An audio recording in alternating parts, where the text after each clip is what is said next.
Hello, I'm Dale Thacker, board member of the Southern Alberta Medicare Society. I'm here today with the past president of the society, Gerry Gaede. Hi, Dale. Hello, how many years have you been involved with Medicare? Well, about 9 years, I think it is. And you've been past chair, so how many years are you chair? About 7. Okay, so you've been here for a long time. You know the history. Give us some history. Let us know where it started, why it started, and where it's going. Sure. Well, Southern Alberta Medicare Society was formed originally by EMS and pilots because they were involved in the fixed-wing air ambulance program out of Medicine Hat, and people were coming forward with donations that were so thankful for the service that was provided, but they didn't have any means of providing tax receipts. So the pilots and EMS and even a couple of emergency room nurses got together and formed a little group known as the Southern Alberta Medicare Society. And that started in about 1999, I think it was. Okay, and it's progressed from there into what we see today. Yes, like the society was formed to not only provide the tax receipts, but it was also a fundraiser to provide better medical equipment that was on board the two fixed-wing King Air 200s that are here. So as an example, whether there was an incubator that was required or respirators that were required, or even the most recent donation came from the Canadian Legion Poppy Fund to purchase a power lift stretcher that would enable the paramedics to actually use a hydraulic lift to get the patients up into the aircraft instead of manhandling the patient. Becoming patients themselves. Exactly. Yeah, exactly. Okay. I know the project started back in 2007 as a pilot project and then progressed from there into Halo. Why did that happen? Okay, well, even prior to 2007, these same group of people had said, wouldn't it be really nice if we had a helicopter to service southeast Alberta, because they recognized that there was a need for that. The King Air 200s need 3,000 feet of runway to land on, and so they can't park themselves in a farmer's field or say land out at Elkwater if there was something going on out there, or land beside a rig accident. And there had been incidences where a helicopter certainly would have been beneficial. So the society started raising funds for a helicopter in and around 2003.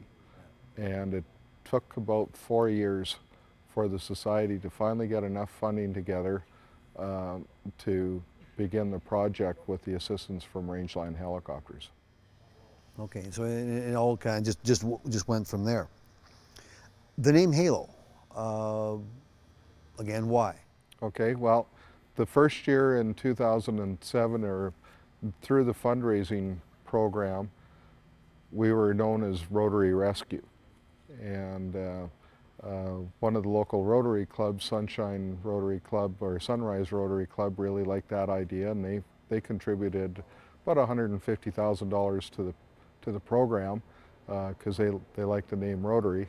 And after the program was launched, there was a need that was recognized that we needed to have a simpler name, and so a contest was put out, and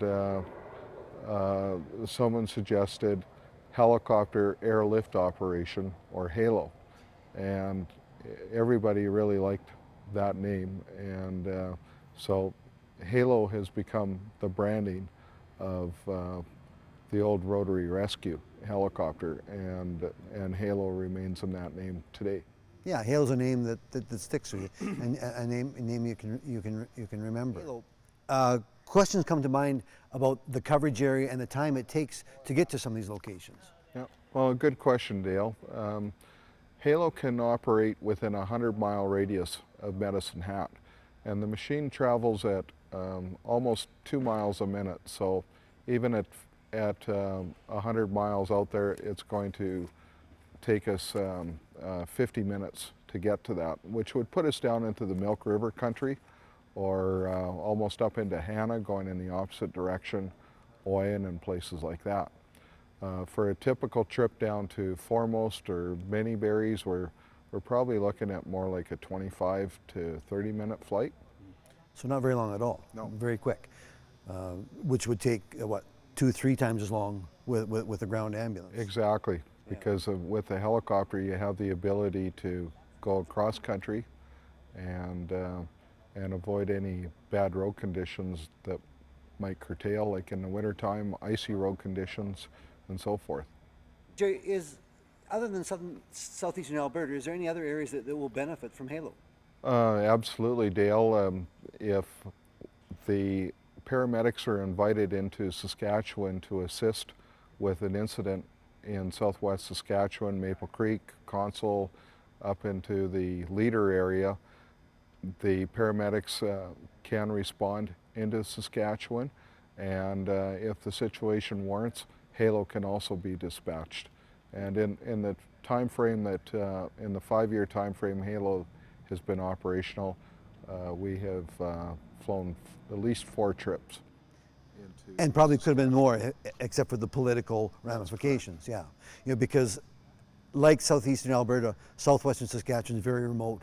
Yes. And big distances between. That's pretty interesting. And even with STARS starting up bases in Regina and Saskatoon, southwest Saskatchewan is still going to be without air support. Again, just like us, Just like us. Yeah.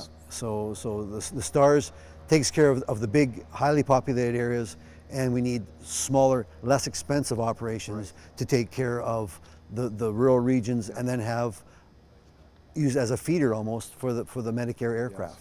Yes.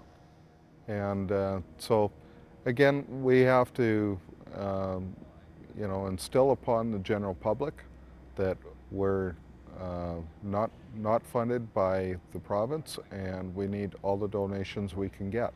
It costs basically $2 a minute, or a toonie a minute, every time that this machine is sitting on the ground or in the air 24 hours a day. And our budget is $840,000 a year, and we need all the support we can get from the general public and corporations. So your little speech, you just covered $10 Yes. of time. Thanks, Gerry. Well, Gerry, I think everyone in southeastern Alberta owes you a debt of gratitude, because you took the HALO project and steered it through some pretty lean times. And as a result, southeastern Alberta now has a rescue helicopter called HALO.